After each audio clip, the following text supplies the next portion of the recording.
আসসালামু আলাইকুম, শাকিস kitchen and ব্লগসের সবাইকে স্বাগতম। চলে এলাম নতুন একটি রেসিপি নিয়ে। আজ আপনার সাথে শেয়ার করব ইলিশ ভাজা। খুব সহজ, সবাই পারে। তারপর আমি কি করে করছি সেটি আপনার সাথে শেয়ার করব। এই ইলিশটাই আজকে ভাজবো। আর ইলিশ মাছটা এভাবে কেটে নিয়েছি। এটা থেকে মাত্র 4 টুকরা ইলিশ মাছ আমি ভাজবো। এই সেই 4 টুকরা ইলিশ মাছ, যেটাকে খুব ভালো করে ধুয়ে নিয়েছি। তারপর এখানে অ্যাড করে দিলাম স্বাদ অনুযায়ী লবণ, অ্যাড করে দিলাম সামান্য একটু লাল মরিচের গুঁড়া, সাথে আরও অ্যাড করে দিব হলুদ। ব্যাস, সামান্য 2 চা চামচ পরিমাণ সরিষার তেল দিয়ে আমি মাছটাকে ভালো করে মাখিয়ে তারপর ভাজবো। মেরিনেট করে রেখে দেওয়ার প্রয়োজন নেই। মাখানোর সাথে সাথেই চলে যাব চুলায় ভাজার জন্য। হাত দিয়ে খুব ভালো করে মাছের এপিঠ ওপিঠ যাতে মরিচের গুঁড়া, হলুদের গুঁড়া, লবণ লাগে সেভাবে আমি হাত দিয়ে মাখিয়ে নিলাম। ব্যাস, মাখানো হয়ে গেলে সরাসরি চলে যাব চুলায়। চুলায় একটি প্যান বসিয়ে আমি এখানে 1 কাপ পরিমাণ সরিষার তেল অ্যাড করে দিলাম। তারপর আগে থেকে মাখিয়ে রাখা ইলিশ মাছগুলো অ্যাড করে দিলাম। এখন সবাই প্রশ্ন করবে, এত তেল দিয়ে কেন মাছটা ভাজছি? ইলিশ মাছ ভাজা তেল দিয়ে গরম ভাত খেতে কিন্তু অসম্ভব টেস্টি, যেটা যুগ যুগ আগে থেকেই চলে আসছে।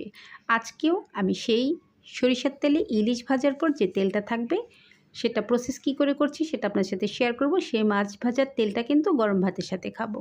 মাছগুলো ঠিক এইরকমভাবে আমি লাল লাল করে ভেজে নিয়েছি।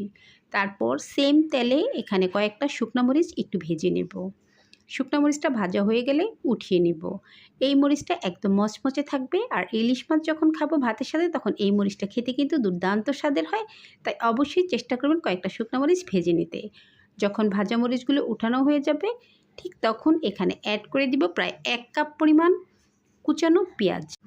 আপনারা চাইলে মাছের পরিমাণ বাড়িয়ে অথবা কমিয়ে নিতে পারেন। আমি যেহেতু 2 জন ইলিশ মাছ খাবো, 2 জনের জন্য 4 টুকরো করেছি। এর বেশি আমার প্রয়োজন নেই। আমার বাচ্চারা কেউ ইলিশ মাছ খায় না, আমি আর আমার হাজব্যান্ড খাবো। এখন মিডিয়াম আঁচে রেখে পেঁয়াজটাকে খুব ভালো করে ভেজে নেব। অবশ্যই এই পেঁয়াজটা শুধু সফট করব না, একটু ভাজা ভাজা বেরেস্তার মতো করে নেব। তাহলেই খেতে দুর্দান্ত স্বাদের হয়। তবে আপনারা চাইলে সফট অবস্থায়ও খেতে পারেন। এখানে সামান্য একটু লবণ অ্যাড করে দিলাম, আর কোনো মশলাই দিব না। তারপর মিডিয়াম আঁচে রেখে আমি পেঁয়াজটা ভালো করে বেশ কিছুটা সময় নিয়ে ভেজে নেব।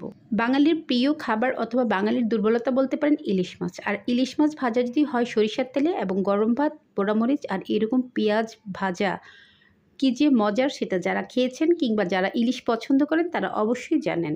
তাই একবার হলেও এভাবে ট্রাই করবেন। যেহেতু বাজারে ইলিশ মাছের প্রচুর দাম, তারপরেও আমরা ইলিশ মাছ খাই।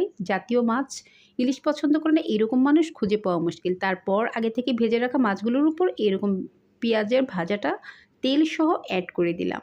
আমি কি করে খাচ্ছি সেটা আপনার সাথে শেয়ার করতে চেয়েছিলাম, কিন্তু আমার কিছুটা ক্লিপ কেটে গিয়েছে। আমি যখন মাছটা ভাতের উপর সার্ভ করছিলাম সেটা কিন্তু কেটে গিয়েছে। তারপরেও আমি আপনাদের দেখিয়ে দিলাম আমি কি করে সার্ভ করেছি। ঠিক